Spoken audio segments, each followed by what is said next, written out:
Good morning. Great to see you. Welcome to the University of California Student and Policy Center. My name is Catherine Baker, and I have a job for which I'm very grateful. I'm director of this center and our public programming here.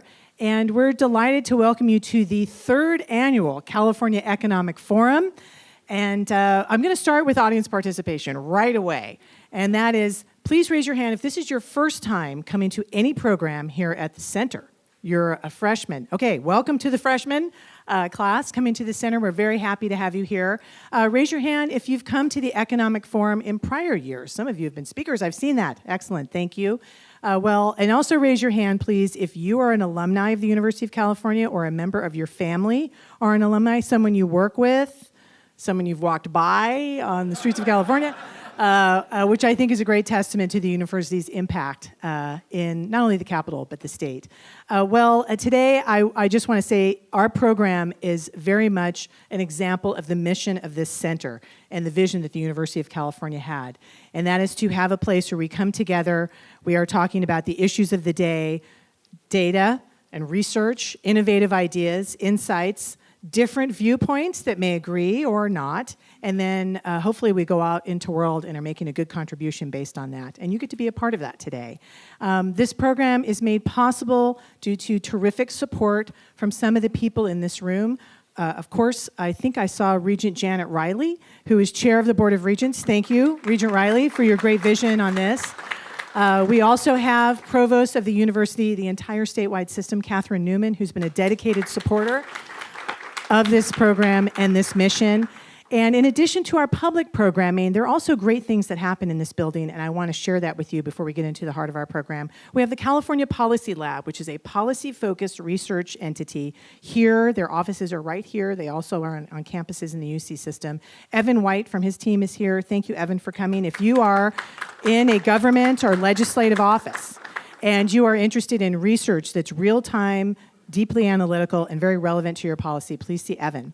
We also have what I consider the OG of student internship presence in the state capitol, and that's the UC Center Sacramento Academic Internship Program. Their terrific executive director is here, Chris Whitko. Chris, I don't see you, you're tall. There you are in the back, yes. As you know, internships create a great benefit to their host office, but they also create wonderful careers. They really launch them.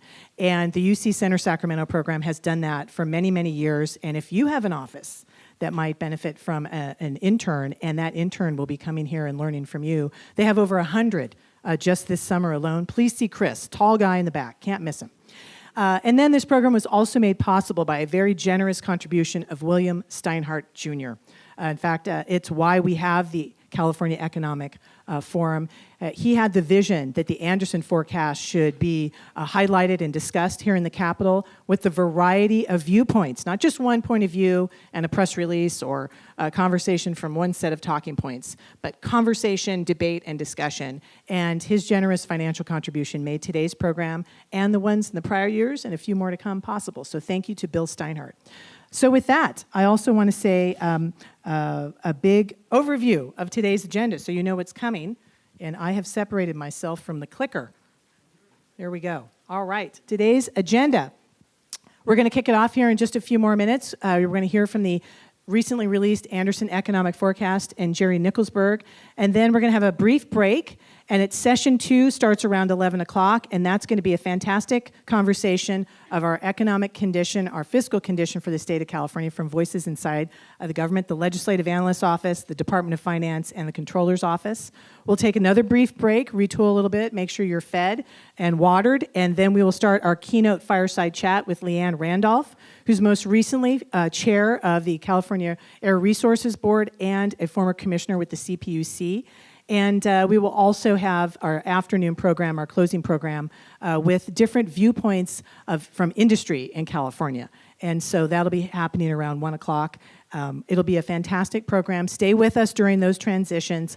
I think you'll really enjoy it and get a lot from it. And with that, I'm going to introduce to you right away so we can get into his program, Jerry Nickelsburg. He's faculty director at the UCLA Anderson Forecast, which for over 70 years has been the gold standard for independent economic analysis of the state. And it's in large part to the people at the forecast, including folks like Jerry. So Jerry, please give us a briefing on the release that just happened last week. Please welcome Jerry Nickelsburg.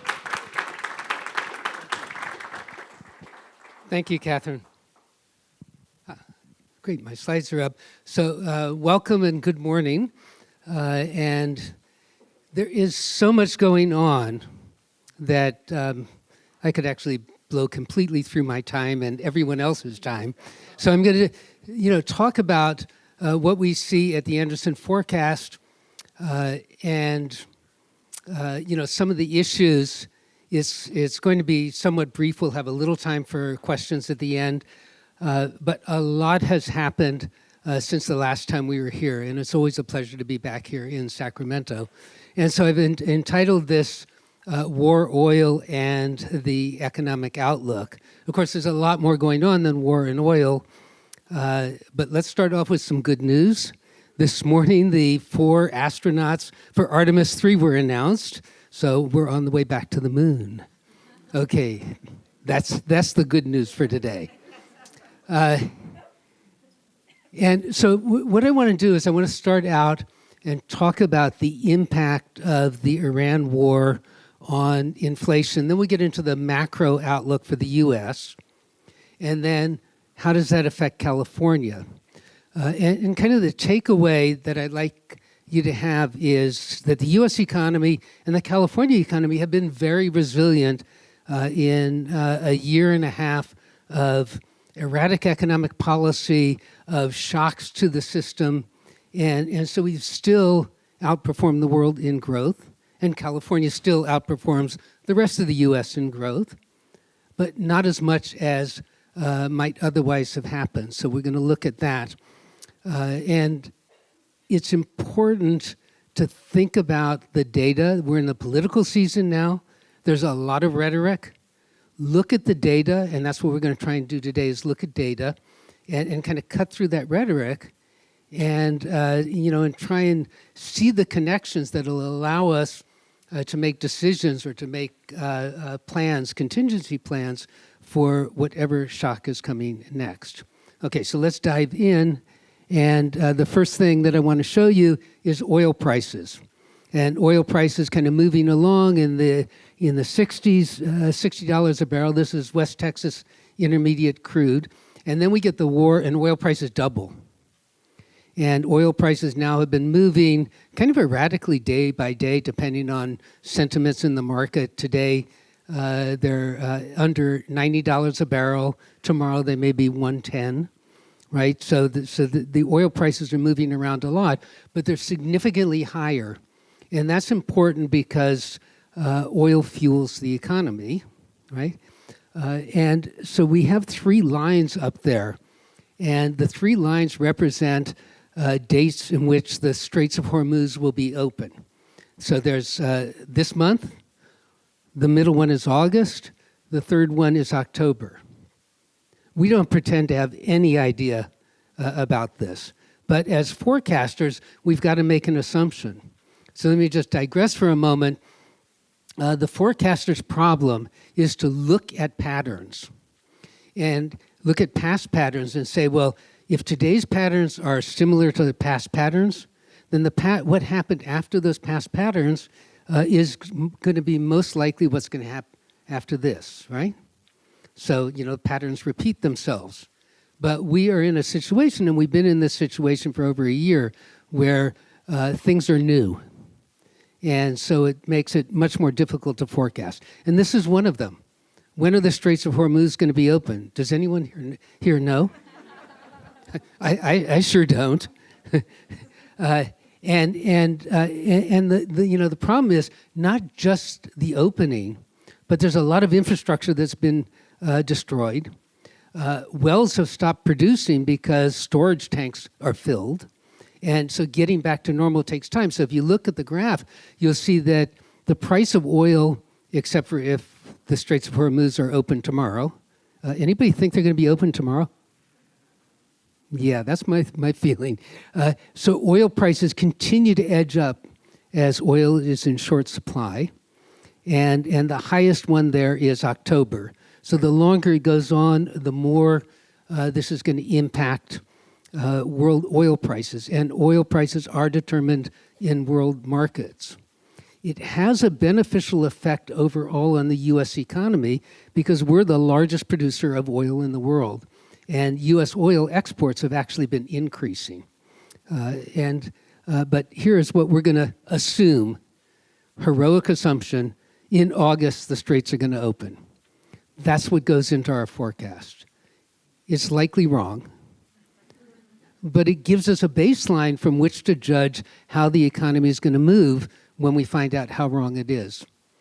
And so that leads us to ask the question, is this like the past? So in the 70s, we had 2 oil price shocks. And when we get to California, I want to talk a little bit more about that. And you see the yellow line here is inflation in the 70s. So the first oil price shock was OPEC, and then we had the Iranian Revolution, and you see kind of as a twin peak of inflation. And you start out with the pandemic, different from an oil price shock, but we get another peak in inflation, and that was a supply chain interruption. And then if you kind of move over, this is the blue line on the bottom, you see it's not as dramatic this time. And again, part of the reason is this is a very different American economy than what we had in the 1970s. We were very much dependent on Middle Eastern oil then. Even though the price is up, we're much less dependent on it now. And the cost of producing oil in the U.S., particularly in the Permian Basin, in New Mexico and Texas, is way down from the previous cost. So it looks a little like it, but it's not quite the same. So it's much more moderate, and that feeds into our forecast. And this is our forecast for inflation. If you look on the left-hand side, so we've got a blue line and an orange line. And the orange line is what's called headline inflation. This is the consumer price index that includes energy and food. And the blue line takes that out because those are more volatile components. And if you see to the left, and there's a gap there, that's the government shutdown when we didn't get any data. But to the left, they're both coming down. Inflation's coming down towards the Fed's towards the Fed's 2% inflation goal, which is almost that horizontal blue line. It seems to have gone down a little bit, but think of that as 2%. Then you go to the right, and we get the Iran war, and we get this big shock to headline inflation. That's mostly oil, and we have it going up. Remember, this is an August opening of the Straits of Hormuz, and then coming down. But if you kind of look over on the right-hand side, so we're looking at the orange line there. If you go over the right-hand side, we're at the end of 2028 at 2.5% inflation, right? So inflation is high and higher for longer, but it comes down more rapidly than the blue line, which takes out energy and takes out food. And the reason is it takes time for the price of oil to feed through all of the other processes of producing goods and services. And so those prices will continue to rise for some time. So inflation is going to be higher for longer. So let's turn to the U.S. macro outlook. And I want to begin with labor markets. And what you see here are 2 lines, an orange line and a blue line again. I think that's blue. It's either blue or green.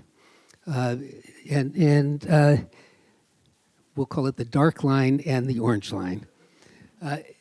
The dark line is the number of payroll jobs that have been added in each month. Okay, and we're now at actually at a pretty robust level, around 170,000 per month. And the red line comes from a different survey. It's called the JOLT survey, Job Openings and Losses survey, and that's the number of new job openings per month. So these are both additions new job openings and hirings. And you see they bounce around. There's a lot of volatility in these numbers. It comes from a survey, but they're both kind of together, right? It's a kind of equilibrium that we're adding about the same number of new jobs as we are hiring. And that's one reason why the unemployment rate has been kind of steady. And that looks like a very healthy market, right? It's kind of in equilibrium. But if we look at unemployment and the labor force, we get a different picture. And this is one thing that's happening in data today, that we're getting sort of mixed signals from data. And it's kind of the way that we've got to really be careful in our interpretation. So to the left of the government shutdown, which is this big blank in the middle, what we see is the top line is, so what do we have here? The top line is going to be unemployment, the number of people who are unemployed, and it's cumulative, right? So you see that the number of unemployed is increasing. And the bottom line is the labor force. And the labor force was kind of a zero, not much increase. Then it increases. And so that, again, still looks like it's in balance. But then we get after the government shutdown, things are different. And the labor force, which is the orange line, the labor force is decreasing. And decreasing pretty dramatically. And the number of unemployed is decreasing, but not by quite as much. And the difference has actually led to a rise of 0.2 percentage points from 4.1% to 4.3% in the unemployment rate.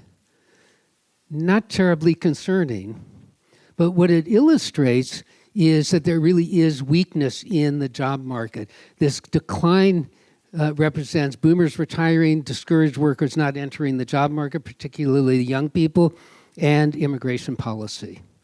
And those are weighing on labor markets. It means we have a smaller number of people employed, and that means fewer goods and services produced, and so the economy gets to be much more sluggish. And if we look at the GDP numbers for the fourth quarter of 2025 and the first quarter of 2026, we see really underperforming GDP, better than the rest of the world, but underperforming for the U.S. And so what is driving GDP? This is a little bit of a complicated chart, so I'm just going to try and describe it for you. These are the components of GDP, and we measure GDP by its uses. So that's consumption, investment, government, and then net exports. So we're not showing net exports here, but showing consumption, which are the blue. And the dark blue and light blue, the dark blue is going to be durable goods. The light blue is going to be services, and that's the demand. That's been held up by the top end of the income distribution. The inflation that we just saw has really impacted the rest of the income distribution, and now even more so with higher gasoline prices, kind of squeezing people's budgets. But at the top end of the income distribution, spending is still occurring. We're getting increases in consumption demand, but the growth of that is slowed dramatically. And then we get to government, and we all know what's happening with government, with federal government, and now with state governments. And so all that's left really to drive this economy is investment. And here's kind of the important point. The investment is in yellow. There's a dark yellow and a light yellow. The dark yellow is the investment in tech, the investment in AI. And the light yellow is everything else. So that's going to be structures, it's going to be equipment, et cetera. And it's now dominated by AI investment. Is there an AI boom like the dot-com boom? We don't know. The evidence, the data suggests no. But is that the next shock to the economy? So that's really an open question here. And we've heard a lot about, well, we're going to be saved by AI productivity boosts that are coming. The new chair of the Federal Reserve has expressed this, but many others have as well. AI is going to increase productivity dramatically. The chart you see here looks at productivity over time since 1947. Every dot here is a quarter. And the way in which we measure productivity is output per worker. So along the horizontal line is the increase in number of workers, percentage increase, and the vertical is the percentage increase in GDP. Right? So if you have a 1% increase in the number of workers and a 1% increase in GDP, output per worker doesn't change, right? And so above that black line is productivity per worker that has increased above the historical, not standards, but historical experience, okay? And below is when productivity didn't increase as rapidly as historical experience, and far below is actually decreased. And what you see there, kind of if you squint, you'll see a bunch of orange circles. Those are the last 5 quarters. Some are below that black line, some are above the black line. They're all close to the black line. They look very normal. And what they tell us is we're not seeing any increase in productivity due to AI today. Is it going to come next year? Is it going to come the year after? That's kind of anybody's guess. Historically, when you have big transformative innovations, it takes time. You get first adopters, which we're seeing now. Everybody else waits to see if they can make money with it. And if they can, then they become second adopters. And usually that takes years. Sometimes it takes decades. If you think about the computer and business, it took 20 years, right? The hype or the vibe is that this is only going to be a year or so. But that's a guess, right? So far, we don't see any productivity increase that can really be attributed to AI. Is there some? Sure, but it doesn't really move the needle, at least not to this point. So now that brings us to the Fed's quandary. We have inflation going up. We have unemployment rate is at 4.3%. We're expecting it to go up a little bit. So we have inflation going up. We have unemployment is pretty stable. And the Fed's mandate is to combat inflation. Kevin Warsh was appointed to influence the Federal Open Market Committee to lower interest rates. Pretty hard to do that when inflation is going up and even the labor markets look weak. They don't look extraordinarily weak. We're not expecting that to. In fact, some of the presidents of the Federal Reserve Banks and I think at least one governor of the Board of Governors have suggested interest rates should go up, not down. So don't expect any real change in interest rates. And what you see in this graph is the blue line is where we were in January of this year of the yield curve. And we have the yield curve getting a bit steeper. We've seen the 10-year go up to 4.5%, and it's been around 4.5%, at least first thing this morning it was above that, but not by much. That means mortgage rates are not coming down. In fact, they're now 6.5+%. And we don't anticipate that coming down. Those lines represent the ensuing years. And we're not expecting the Fed to lower rates. It's going to be very hard for Kevin Warsh, even if he wants to, and he may not want to because he's traditionally been an inflation hawk, but if he wants to, it's going to be very hard for him to convince the FOMC to lower rates anytime soon. So we don't have a decrease in interest rates in the federal funds rate in our forecast until late. And that brings us to GDP. So what you see here, the blues are actuals. The reds are forecast, and the dashed line is 2.4% growth rate, and so we just centered that on the fourth quarter of 2024. And as you go into 2025, you see the blues are all below that trend. There's one that's kind of almost approaching it. And this is the result of erratic economic policy as well as the cost of trying to transform the U.S. economy from what it was to what the administration would like it to be going forward. So you always have those transition costs. And as you go out in the future, you see we get further and further away from that dashed line.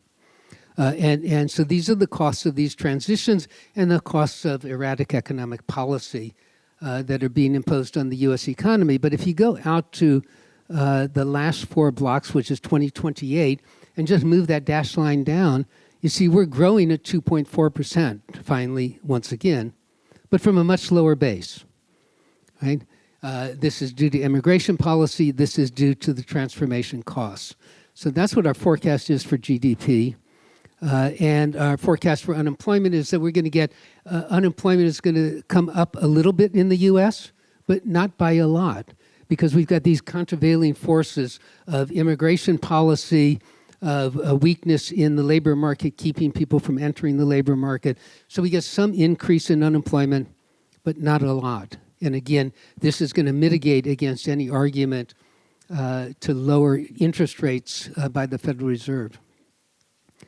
Okay, so what we have is that AI investment, which seems to be continuing and actually accelerating, and we have a weaker dollar, but only slightly, and actually this week it's kind of up a little bit. And we have upper income consumers driving growth in 2026. Inflation is higher for longer. Productivity is going to drive growth when we get out into late 27 and 28. That's an assumption about when AI is going to come in. And we have risks abound. We still have erratic economic policy. That hasn't ended. We have geopolitical risk. That certainly hasn't ended. And we have the concern that we may get a bust in AI investment.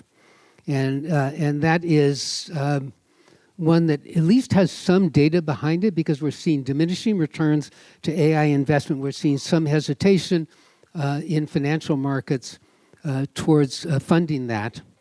And then we've got the question of what happens with these very large IPOs that are going to happen this year that are going to draw a lot of funds out of the market.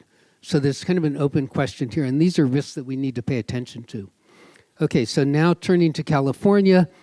Again, it's a political season. We hear a lot about how things are just horrible in California. I mean, look at this picture. Everybody wants to live here, however horrible it might be. Okay, so the first thing I want to show you is California seems to be more exposed to the war in Iran and actually oil prices than elsewhere, because we have these huge ports in Southern California, plus the Port of Oakland, and they're taking in shipping that's coming across the Pacific that uses a large amount of heavy oil, and heavy oil prices are up along with other oil prices. And so that supports our logistics industry. Californians drive a lot, and so gasoline prices are high.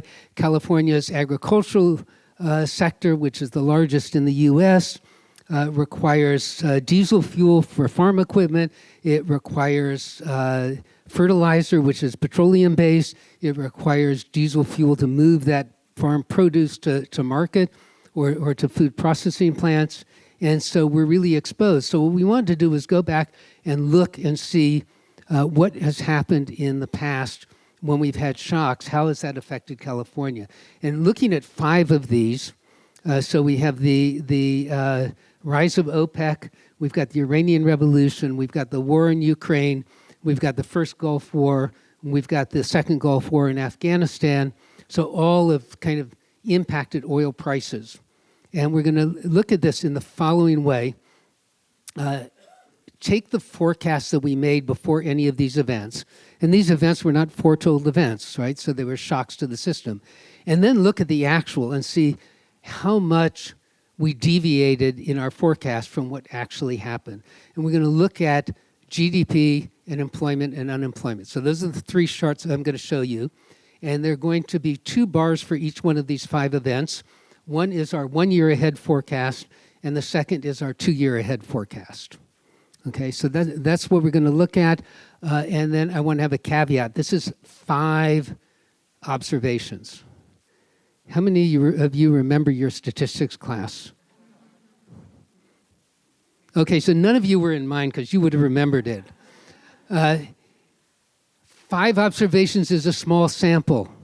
And so that means that inference from 5 observations is something that you really have to take with lots of grains of salt, right? Because there's a lot of room for that inference to be wrong.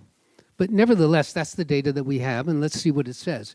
So the first chart here is income. And you can see the blues are 1 year ahead, and the oranges are 2 years ahead. So this is GDP, or personal income. And what you see is it's all over the place.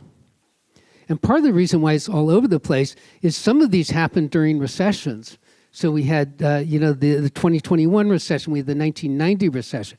We have a lot of other events that are really influencing what's happening, and you can't really pull out any regular pattern for oil prices, either 1 year ahead or 2 years ahead. We missed kind of badly in a couple of them, but those were recessions, or we had the pandemic. And you all know the pandemic had a much greater impact on what was happening in the U.S. economy in 2022 when Russia invaded Ukraine, than Russia invading Ukraine and oil prices going up. So those kinds of events seem to dominate here. When we turn to employment, for the blue, which is the 1 year ahead, we get a similar thing, that not much happens 1 year ahead. But 2 years ahead, it does. These other events still are important, but also what happens in labor markets is that firms take time to adjust. It's very expensive to fire someone and then to see that you were wrong and then hire someone and train them. And so you tend to keep workers longer and then let them go later if there's an impact, right? And so that's what we're seeing. Again, a lot of other events, but what we've done is to say there's enough of a regular pattern here that our last forecast, our pre-Iran war forecast, or the one that we showed you last year, probably was too optimistic on employment for 2027, and we've lowered slightly, not by a lot, but slightly, our employment forecast for 2027. Not surprising, the same pattern appears for unemployment. Okay, so now let's take a look at the sectors in California that have been growing over the, let's see, is this last year or this is through this year. And if you look on the left-hand side, it's still healthcare and state and local government, excluding education, that have been generating the most jobs. Now, logistics has not been declining, it's been increasing slightly, and we have in our forecast that it'll continue to increase. But over the right-hand side where we've lost jobs, we have, the first two, education, state and local government, healthcare, we don't expect to grow in if at all, not by very much, if at all, in 2027. Healthcare, of course, because we're going to lose federal subsidies, and education because school populations are going down. State and local government, you all know about budgets, right? So those aren't going to be generating growth. Where we're going to need to see growth in California, if California still has superior growth relative to the nation, is in manufacturing, and tech. Those two sectors really need to turn around. We're going to look at those. California's unemployment rate is 1 full percentage point higher than the U.S. and has been that or slightly higher for some time, for well over a year. And so we want to ask, well, why is that? So about 0.3% is just due to the fact that California is a more entrepreneurial state. And so people start companies, not all of them succeed, and you get kind of a little more churn. Of the other 0.7%, half of that is in the entertainment industry, is Hollywood. So we're going to look at that. We're going to look at manufacturing, and we're going to look at manufacturing. We're going to look at tech and housing. So let's jump right in because time is getting very short. So geographically, over the last year, most parts of California, except LA and Orange County, have been growing faster than the US in terms of employment. And if we now turn to manufacturing, Over on the left-hand side is the aggregate of manufacturing. But what's important here is semiconductors, computers, and aerospace have been adding jobs. And aerospace is one of the real bright spots in California. This is not only in space, but it is also commercial aerospace and it's defense.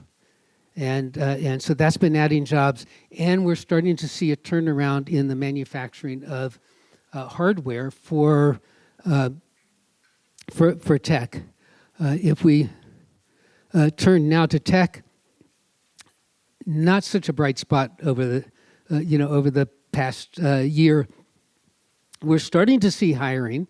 The hiring is of different skill sets than the hiring in the past. So tech firms are shedding traditional coders, for example, but hiring AI developers. And with all the investment that's going into AI, we really are expecting this to turn around. We're seeing some what might be called green shoots, but in the aggregate, we haven't seen that. The big gain that we've seen is in tech consulting.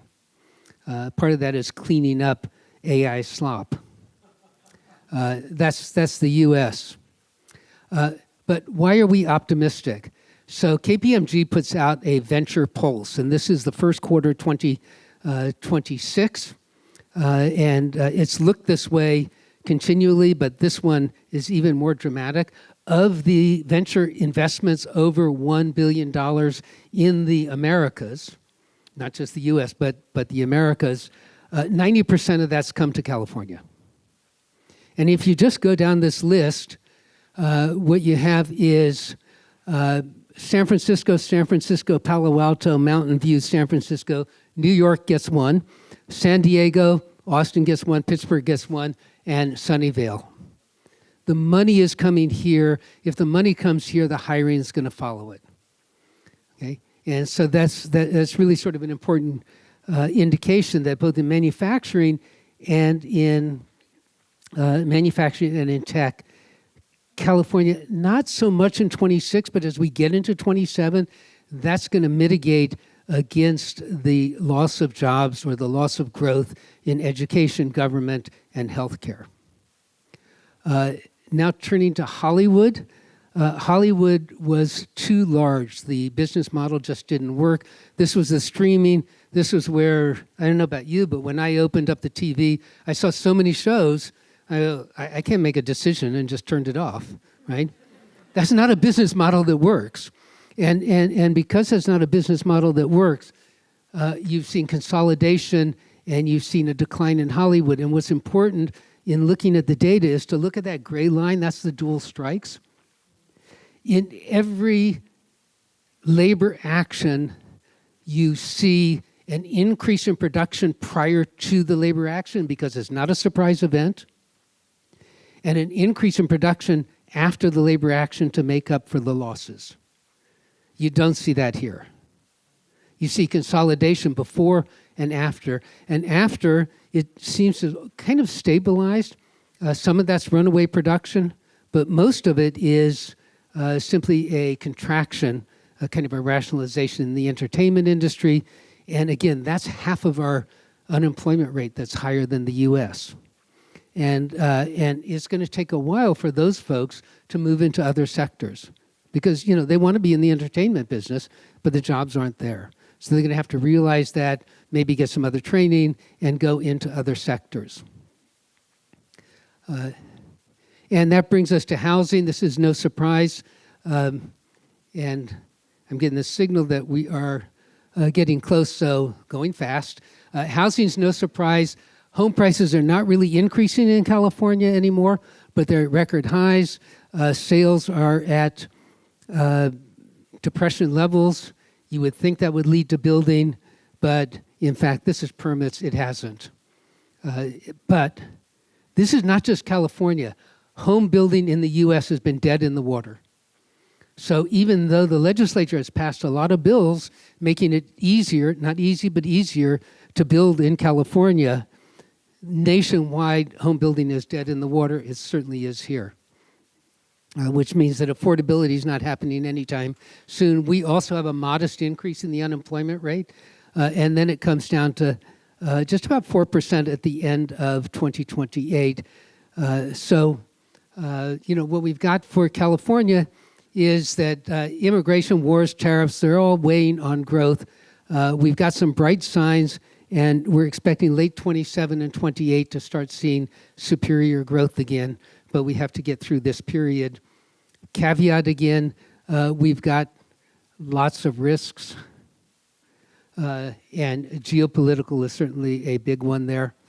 And that leaves us with a few numbers. And what I want to point out is, we'll get an increase in home building, but not by much. And we really don't get back to normal until 2028. But then we'll see superior growth faster than the U.S.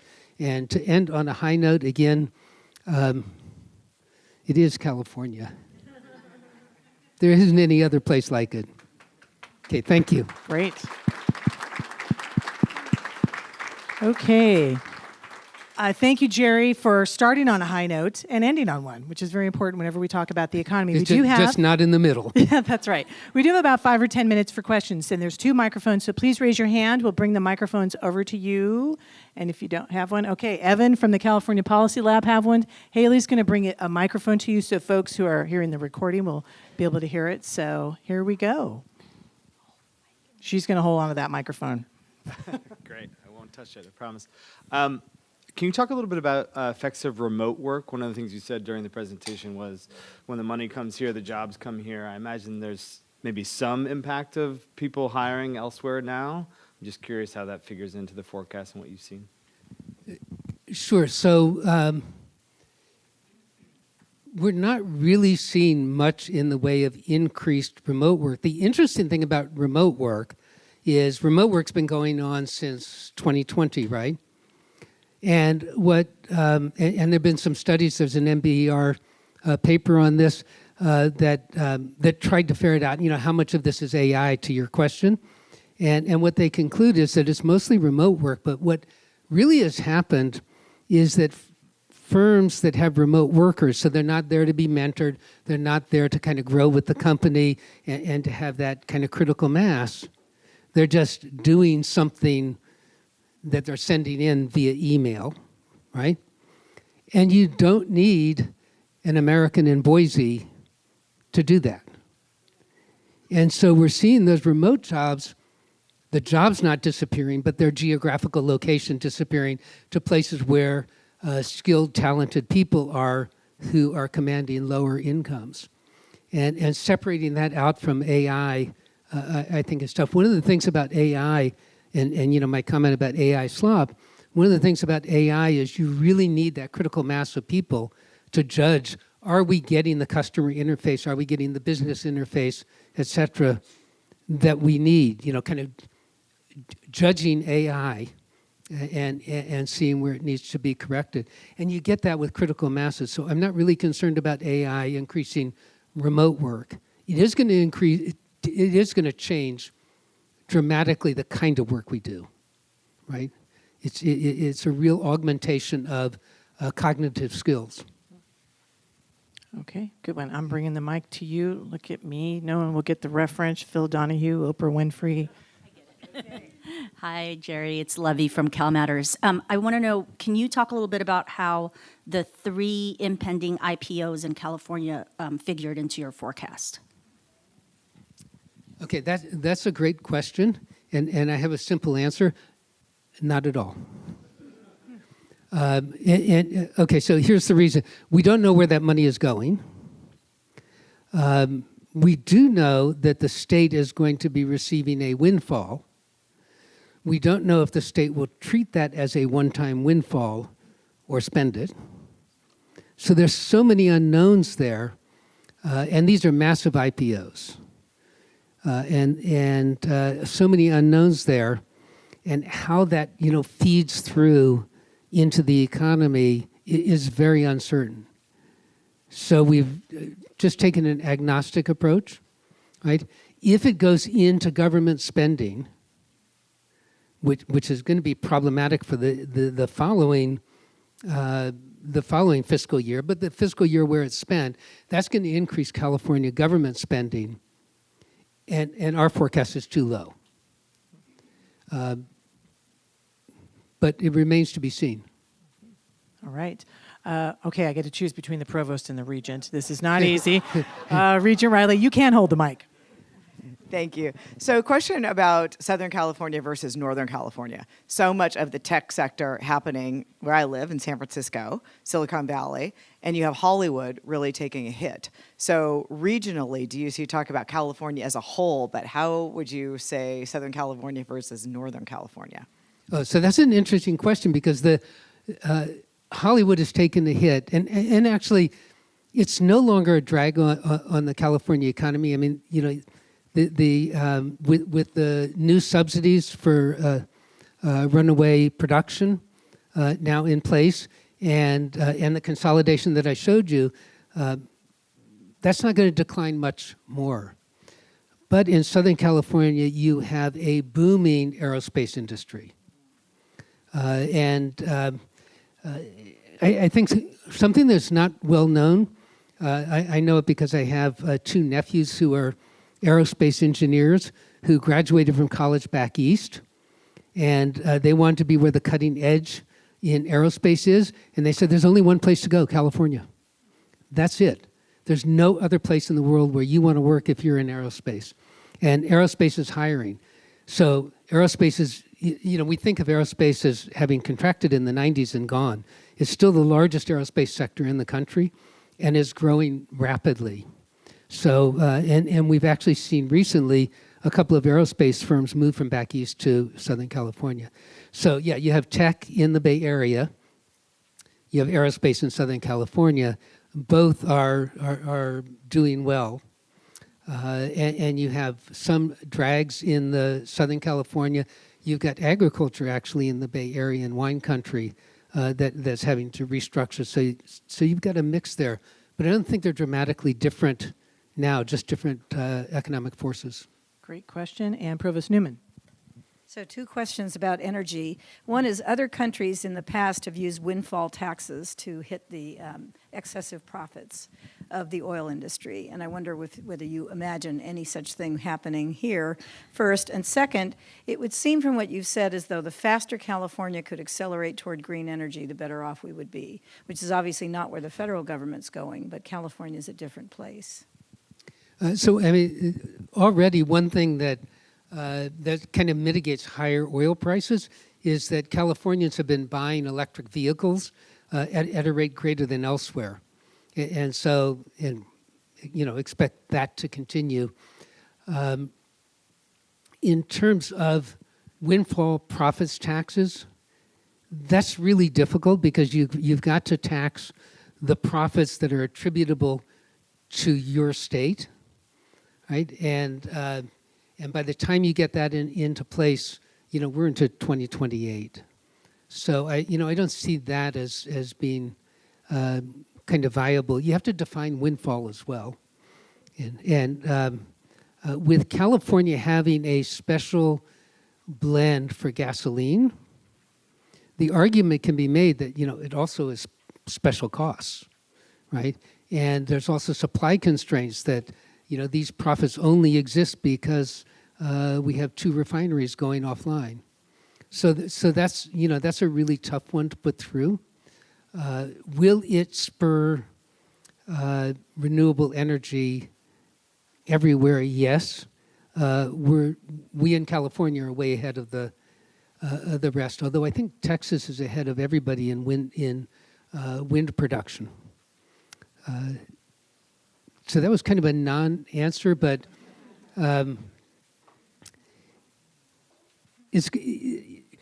we have the subsidies going away. We have the incentives increasing, right? And so look for that transformation to continue and maybe even accelerate depending on, remember the first graph, when the Straits of Hormuz are open up. Okay, last question. We're going to do lightning round question and answer. Sorry, I'm back over to this. I feel badly for our friends. Okay, you waved first. Good morning, Tim Carmichael with California Council for Environmental and Economic Balance. I was intrigued by in your main presentation, when you were talking about oil in California, you did not mention regulation, unique fuel blend, or taxes. You just did in your follow-up, or in the response to the question, but did you not mention them in your main presentation because relative to what's going on internationally, they don't move the needle? I'm sorry, I'm not sure I got the sense of your question. Are you talking about production of petroleum in California? Economic impacts in California related to oil, cost of oil, gasoline, diesel.